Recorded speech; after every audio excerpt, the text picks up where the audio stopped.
আসসালামু আলাইকুম। আজকের গল্প নিশাচর। লিখেছেন প্রেমেন্দ্র মিত্র।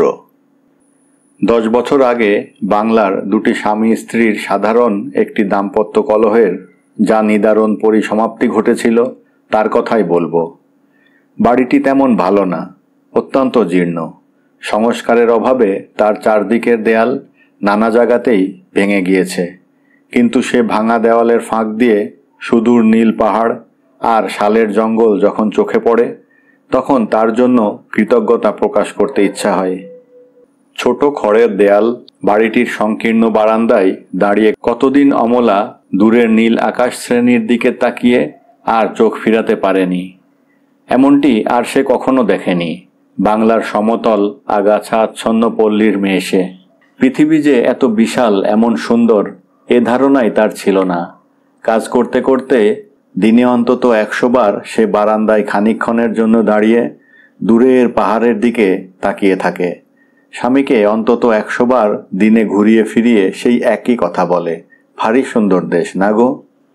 বিভূতিভূষণের অত উৎসাহ নেই, শুধু সংক্ষেপে ই বলে সায় দেয়। পৃথিবীর সৌন্দর্য দেখে তারিফ করার সময় নেই, তাকে অনেক কিছু ভাবতে হয়। 1 মাসের ছুটি মঞ্জুর হয়েছে, তবু আধা বেতনে। ছুটি ফুরাতে আর একটা দরখাস্ত করতে হবে, কিন্তু মনিবরা আর গ্রাহ্য করবে বলে মনে হয় না। অথচ অমলা 1 মাসে কি বা এমনই সারবে। দিন 20 হয়ে গেল, তবু নিয়মিত জ্বর এখনো আসছে। এখানকার লোকেরা বলে অন্তত 3 মাস না থাকলে নাকি এখানকার জল ভালো করে গায়েই বসে না। কিন্তু 3 মাস ছুটি যদি না মেলে এখানকার খরচ কুলাবে কেমন করে? সাহস ভরে ভগবান ভরসা করে সে রুগ্না স্ত্রীকে নিয়ে চেঞ্জে এসেছে, কিন্তু সাহসের একটা সীমা আছে। চেঞ্জের জায়গা হিসেবে বাড়িটির ভাড়া অত্যন্ত অল্পই বটে, কিন্তু সে অল্পই যে তার কাছে দুর্বহ বোঝা। অমলা ইতিমধ্যে আর একটা কি মন্তব্য করে সে শুনতে পায় না। অমলা একটু গলা চড়িয়ে বলে, হ্যাঁ গা, কালা হয়েছ নাকি? এত কি ভাবছো বলো দেখি। বিভূতি একটু অসহিষ্ণু হয়ে বলে, তোমারও একঘেয়ে এ সুন্দর তা সুন্দর শুনতে আর ভালো লাগে না বাপু। সুন্দর দেখে তো আর পেট ভরবে না। অমলা উচ্ছ্বাসের মধ্যে বাধা পেয়ে লজ্জিত হয়ে বলে, সঙ্গে সঙ্গে অত্যন্ত ক্ষুণ্ণও হয়। স্বামীর ভাবনা যে কি তা সে জানে না এমনটা না, কিন্তু স্বামী নিজেই তাকে বারবার সকল ভাবনা ত্যাগ করতে বলেছে। চেঞ্জে আসার কথায় খরচের কথা ভেবে সে আপত্তি করেছিল, কিন্তু নানাভাবে বুঝিয়ে তার সে আপত্তি দূর করেছে। সে সম্বন্ধে কোনো কথা পারলে স্বামী বলেছে, ভাবনাটা না ছেড়ে তুমি শুধু তাড়াতাড়ি সেরে উঠবার চেষ্টা করো দেখি। প্রথম প্রথম তাদের কি সুখেই কেটেছে। নতুন দেশের সৌন্দর্যও বিস্ময়মুগ্ধ চোখে শুধু দেখে নয়, পরস্পরকে বলে, যেন তারা ফুরাতে না পারে। কিন্তু গত কয়দিন থেকে স্বামীর ভাব কেমন যেন বদলাতে শুরু করেছে। অমলার মনে হয় দোষ তারই। চেঞ্জে এসেও তাড়াতাড়ি না সেরে ওঠা তার অন্যায়। না সারলে টাকা খরচ বৃথাই হবে। তবু স্বামীর এ বিরক্তি সে আশা করেনি। মুখখানি ম্লান করে সে ঘরের ভিতর চলে যায়। ভাবে স্বামীর এ বিরক্তি নিশ্চয়ই ক্ষণিকের। এখনই সে অনুতপ্ত হয়ে হয়তো ক্ষমা চাইতে আসবে। না, রাগ করে সে থাকবে না, কি একটা মজা করবে। শুধু সৌন্দর্য দেখেই একদিন সে সব ভুলত, পেট ভরাবার জন্য ব্যস্ত হতো না, তাই স্মরণ করিয়ে দিবে। কিন্তু অনেকক্ষণ কেটে গেলেও বিভূতির আসবার কোনো লক্ষণ দেখা যায় না। অমলা রাগ করবে না ভেবেছিল, তাই বোধহয় তার অভিমান হঠাৎ প্রচণ্ড হয়ে ওঠে। অকারণে স্বামীর সামনে গিয়ে 2-4 বার যাতায়াত করে সে ঘরে এসে হঠাৎ খিল দেয়। দরজায় খিল দিলে কেন গো, কি হলো আবার? অমলা সাড়া দেয় না। বিভূতি 2-4 বার কড়া নাড়ে, খোলার জন্য অনুরোধ করে। তারপর নিজ থেকেই বিরক্ত হয়। মেয়েদের কোনো কাজের যুক্তি খোঁজার নিষ্ফলতা সে অনেকদিন আগেই উপলব্ধি করেছে। খিল খুলতে পীড়াপিড়ি করলে বেশি দেরি হবে এ কথা বুঝে সে নীরবে নিজের কাজে চলে যায়। কিন্তু ঘণ্টাখানেক বাদেও ফিরে এসে দরজা বন্ধ দেখে তার রাগ হয়। এতটা বাড়াবাড়ি কিসের জন্য? বিরক্ত হয়ে বলে, সন্ধ্যা হয়ে এলো, বেড়াতে যেতে হবে না? খিল দিয়ে ঘরে বসে থাকলেই শরীর সারবে নাকি? এবার ভিতর থেকে অমলা উত্তর দিল, বেড়াতে সে যাবে না। এ পোড়া শরীর তার চিতায় পুড়লেই একদিকে সারবে। বিভূতির রাগ বাড়ে, কড়া নেড়ে উষ্ণ স্বরে বলে, ওসব ন্যাকামি রেখে তাড়াতাড়ি সাজ পোশাক শেষ করে ফেলো দেখি। অন্ধকার তো হয়ে গেল, আর বেড়াবার সময় কই।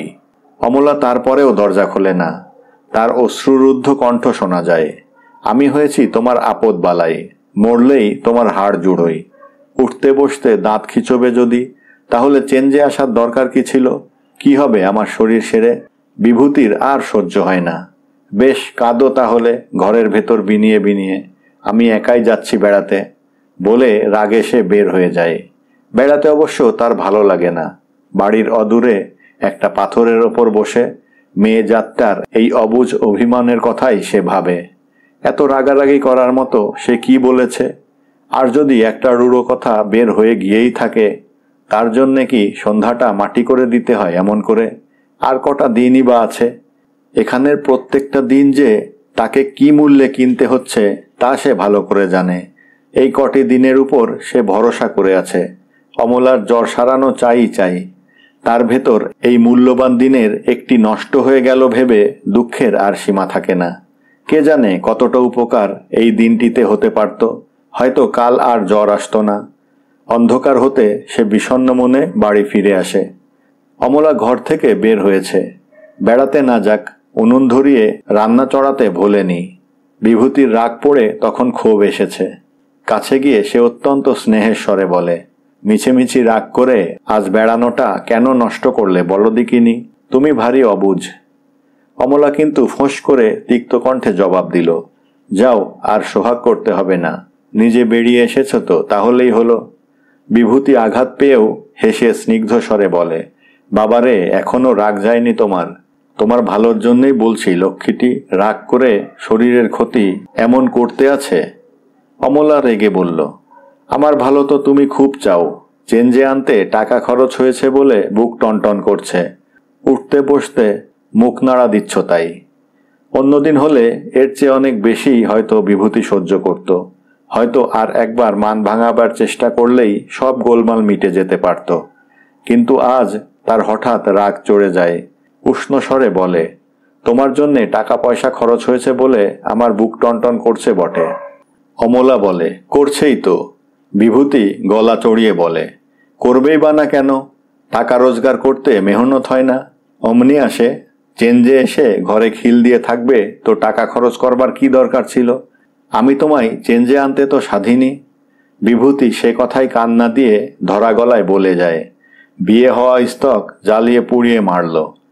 মরবে তো জানি, তা সোজাসুজি আগে থেকে মরলে তো আর আমার এত ঝঞ্ঝাট পোহাতে হয় না। অমলা সবেগে স্বামীর দিকে ফিরে দাঁড়ায়, আমার জন্যে তোমার ঝঞ্ঝাট পোহাতে হচ্ছে? অন্ধকারে বিভূতি মুখ নিচু করে দাঁড়িয়ে থাকে, উত্তর দেয় না। স্বামীর দিকে চেয়ে খানিকটা দাঁড়িয়ে থেকে অমলা রুদ্ধ কণ্ঠে বলে, বেশ, আজই তোমার সব ঝঞ্ঝাট চুকিয়ে দিচ্ছি।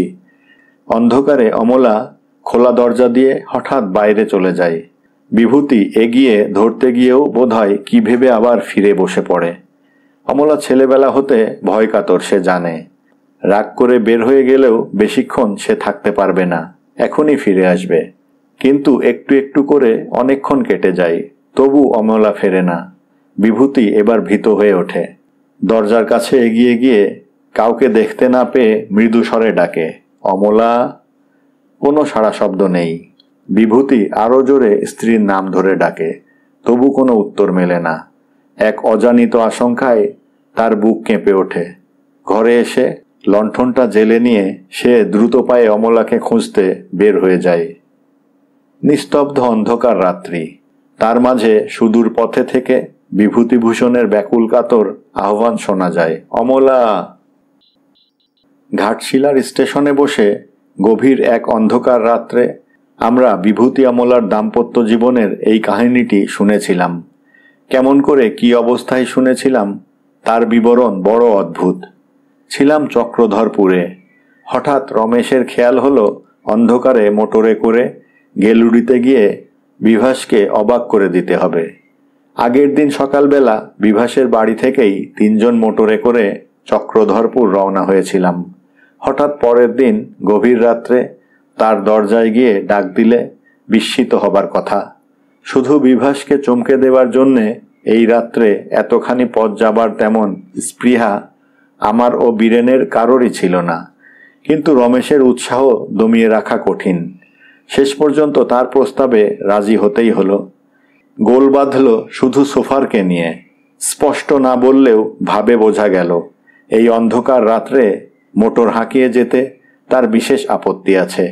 সে সম্বন্ধে সবিশেষ প্রশ্ন করে মনে হলো ভয়টা তার পার্থিব কোনো প্রাণী বা দ্রব্য বিশেষের জন্য নয়, তার ভয় ভৌতিক। এ পথে রাত্রে মোটর চালানো নাকি মোটেই নিরাপদ নয়।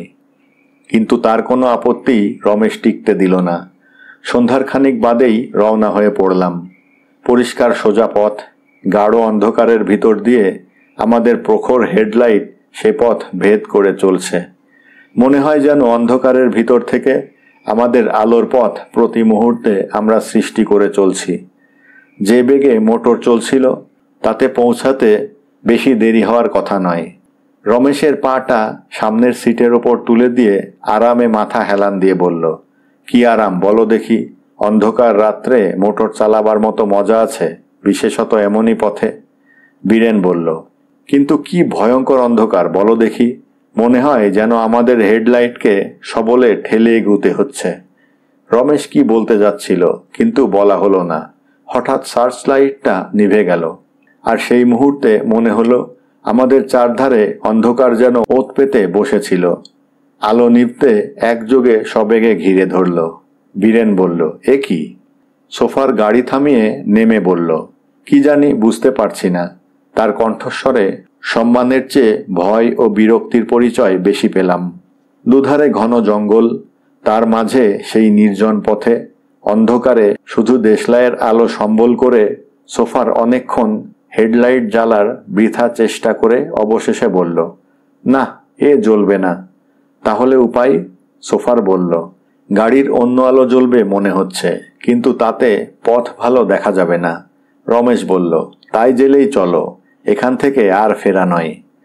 তাই হলো। মোটরের সামান্য আলোয় যে দুর্ভেদ্য অন্ধকার যতটুকু দূর করা যায় তাই করে আবার এগোতে শুরু করলাম আমরা। আলোর জোর নেই, সুতরাং গাড়ির বেগ একটু কমিয়ে চালাতে হলো। বীরেন বলল, পথ চিনে ঠিক যেতে পারবে তো? প্রশ্নটা সকলের মনেই উঠেছিল। সোফার বলল, তা কেমন করে বলি বাবু, একবার মাত্র এ পথে এসেছি, তাও দিনের বেলা। তার গলায় বিরক্তির স্বর এবার স্পষ্ট, কিন্তু তখন তা লক্ষ্য করার সময় নেই। ভীতভাবে বললাম, কিন্তু পথ ভুল হলে এই অজানা জায়গায় কি উপায় হবে বলো তো? সোফার কথা বলল না। মনে মনে রমেশের উপর রাগ হচ্ছিল। গোয়ার্তুমি করে অন্ধকার রাত্রে অজানা বিপদসংকুল পথে এমন করে তার জেদেই বের হতে হয়েছে। বীরেন বলল, ধরো যদি ইঞ্জিনটা কোনো রকমে খারাপ হয়ে যায়, এবং এই সম্ভাবনা ভালো করে হৃদয়ঙ্গম করার আগেই বলল, এসব বনে বাঘ আছে জানো তো? রমেশ আশ্বাস দেবার জন্য হেসে বলল, মোটর খারাপ হবে এমন আজগুবি কথা ভাবছই বা কেন? কিন্তু তার কণ্ঠস্বরে মনে হলো তার নিজের কথায় নিজেরই আস্থার একান্ত অভাব। তারপর খানিকক্ষণ সবাই নীরবে চললাম। চারিদিকের নিস্তব্ধতা ও অন্ধকার আমাদের ছোট মোটরের ক্ষীণ আলোয় আমরা ক্ষীণভাবে ভেদ করে চলছি। পাশের গাঢ় কৃষ্ণবর্ণ জঙ্গলের আবছা মূর্তি যেন এই উপদ্রব প্রতিপদে ভ্রুকুটি করছে মনে হচ্ছিল। মোটরের সামান্য একটি বেয়াড়া শব্দেই বুক কেঁপে উঠছিল, এই বুঝি বন্ধ হয়ে যায়। কিন্তু মোটর বন্ধ হওয়ার সমান বিপদই শেষ পর্যন্ত হলো। কত মাইল কতক্ষণ ধরে তখন এসেছি বলতে পারবো না। হঠাৎ সোফার গাড়ি থামিয়ে সামান্য ইতস্তত করে বলল, পথের উপর একটা নালা পড়ে। এখনো নালা এলো না, অন্ধকারে পথ ভুল হয়নি তো? রমেশ বলল, পার হয়ে আসনি দেখেছ ঠিক? দেখেছি বই কি। এরপর আর কি করা যাবে ঠিক করতে পারলাম না। এখান থেকে আগানো বা পিছানো সমান বিপদ। এই অন্ধকার রাতে গহীন বনের মধ্যে এদিক ওদিক ঘুরে মাঝপথে যদি পেট্রোল ফুরিয়ে যায় তাহলেই সর্বনাশ। কি করা উচিত ভাবছি, এমন সময় বীরেন বলল, রোশো রোশো, একটা আলো দেখা যাচ্ছে না? সত্যি আলোই তো বটে। অদূরে কে একজন লণ্ঠন হাতে করে আমাদের দিকেই আসছে মনে হলো। কাছে আসতে দেখলাম লোকটি আর যেই হোক প্রিয়দর্শন নয়। অন্ধকার রাতে তাকে হঠাৎ পথে দেখলে আঁতকে উঠবার কথা। শীর্ণ দেহ, শীর্ণ ঝাঁকড়া চুল, সেই শীর্ণ মুখের ফনার মতো উঁচু হয়ে আছে। হাড় বের করা মুখে সবচেয়ে অদ্ভুত তার কোটর নিবিষ্ট চোখ দুটো। হঠাৎ মনে হয় বুঝি উন্মাদ, কিন্তু তখন অত বিচারের সময় ছিল না। জিজ্ঞেস করলাম, এই রাস্তায় কি গেলুডি যাওয়া যায় জানো? লোকটার ধরন ধারণও অদ্ভুত। খানিকক্ষণ সে আমাদের কথার কোনো উত্তরই দিল না। হয়তো সে শুনতেই পায়নি ভেবে আবার জিজ্ঞেস করতে যাচ্ছি, এমন সময় অত্যন্ত গম্ভীরভাবে বলল, এই পথই বটে। লোকটির কথার ধরন দেখে কেমন সন্দেহ হলো। বললাম, ঠিক জানো তো? এতক্ষণে সে অত্যন্ত তীক্ষ্ণ দৃষ্টিতে আমাদের পর্যবেক্ষণ করছিল। আমার কথায় হঠাৎ ক্রুদ্ধ হয়ে বলল, এখানে 20 বছর ধরে আছি, আর গেলুডির পথ জানি না। যাক, হয়তো তার কথা সত্যি। সোফার আবার গাড়ি ছেড়ে দিল। বললাম, যা হবার হয়ে গেছে, এখন চলো, সামনে যতদূর পথ মেলে। বহুক্ষণ, প্রায় ঘন্টা 2 হবে এইভাবে চলার পর এক জায়গায় এসে থেকে গেলাম আমরা। সামনে পথ দ্বিধাবিভক্ত হয়ে চলে গেছে। সোফার বলল, কোনটায় যাব বুঝতে পারছি না। এবার সমস্যা সত্যিই দারুণ। 2টা পথই যে ঠিক নয় এটুকু বোঝার জন্য বেশি বুদ্ধির দরকার নেই। কিন্তু কোন পথে যাওয়া যায়? গাড়ি থামিয়ে আমরা সেই তর্ক করছি, এমন সময় বীরেন বলল, না, বিধাতা আমাদের সহায়, ওই আরেকটা আলো দেখা যাচ্ছে। এবারেও একটা লোক আলো নিয়ে আসছিল বটে। বললাম, এই জঙ্গলের মাঝে মানুষ থাকতে পারে ভাবিনি। এবারের লোকটা কাছে আসতেই সোফার তাকে পথ জিজ্ঞেস করলো। লোকটা বিড়বিড় করে কি বলল শুনতে পেলাম না, কিন্তু সোফারকে তাড়াতাড়ি গাড়ি চালিয়ে দিতে দেখে বুঝলাম সে এবার রাস্তা বুঝেছে। হঠাৎ বীরেন বলল, দাঁড়াও, গাড়ি একটু থামাও তো। তার উত্তেজিত ভাব দেখে সভয়ে বললাম, কেন? বীরেন কম্পিত গলায় বলল, লোকটাকে লক্ষ্য করেছো তোমরা? আমাদের উত্তরের অপেক্ষা না করেই ফের বলল, প্রথম যে লোকটা আমাদের পথ বলে দেয়, একেবারে হুবহু সেই লোক। ঠিক অমনি একটা সন্দেহ আমারও হচ্ছিল, কিন্তু ভয় ধরা পড়ার লজ্জায় বলতে পারিনি। বীরেনের কথাই সর্বাঙ্গে কাটা দিয়ে উঠল। যথাসাধ্য সাহস সংগ্রহ করে বলার চেষ্টা করলাম, কিন্তু তাকে প্রায় 20 মাইল দূরে ফেলে এসেছি। সেই তো আশ্চর্য ব্যাপার। এই জনমানবহীন জঙ্গলের পথে দুবার মানুষের দেখা পাওয়াই অদ্ভুত ব্যাপার। তার উপর 20 মাইল পার হয়ে সেই একই লোক। সোফার হঠাৎ গিয়ার বদলে দ্বিগুণ বেগে গাড়ি ছেড়ে দিল। বললাম, ও কি করছো? সে তিক্ত কণ্ঠে বলল, কি করব বাবু, আমার প্রাণের ভয় নেই। তুমিও দেখেছো নাকি? সোফার পিছনে না ফিরেই ভীত স্বরে বলল, দেখেই না অত তাড়াতাড়ি গাড়ি ছেড়ে দিলাম। পর মুহূর্তে আমরা সকলে একসঙ্গে হৈ হৈ করে চিৎকার করে উঠলাম। সোফার প্রাণপণে ব্রেক কষে গাড়ি থামাতে গেল। গাড়ি থামল না। স্টিয়ারিং হুইল একেবারে পাক খেয়ে পাশে গড়ানে খাদ দিয়ে হুড়হুড় করে নেমে চলল। সামনের দিকে চেয়ে সেই ভয়ঙ্কর মুহূর্তে দেখতে পেলাম নিচে গভীর জল। বুঝলাম আমাদের সলিল সমাধি হতে চলেছে। ভয়ে চোখ বুঝলাম, কিন্তু শেষ পর্যন্ত রক্ষা পেলাম। সামনে বুঝি উঁচু একটা তারের জাল ছিল, তাতে গাড়ি আটকে গেল। এরকম অবস্থায় গাড়ি উল্টে যাবার কথা, কিন্তু ভাগ্যক্রমে তা হয়নি। চোখ খুলে দেখলাম প্রবল ঝাঁকুনি খেয়েও অক্ষত শরীরেই সবাই রক্ষা পেয়েছি। প্রথম কথা বলল বীরেন, আতঙ্কের স্বরে বলল, লোকটার একেবারে কি বুকের উপর দিয়ে গাড়ি চলে গেছে সোফার? সোফারের পায়ে আঘাত লেগেছিল। খোঁড়াতে খোঁড়াতে বের হয়ে বলল, কি জানি বাবু, ব্রেক কষতে কষতেই গাড়ি ঘুরে গেছে, রোকবার সময় পাইনি। তাড়াতাড়ি বের হয়ে বললাম, এখনই দেখতে হবে, চলো।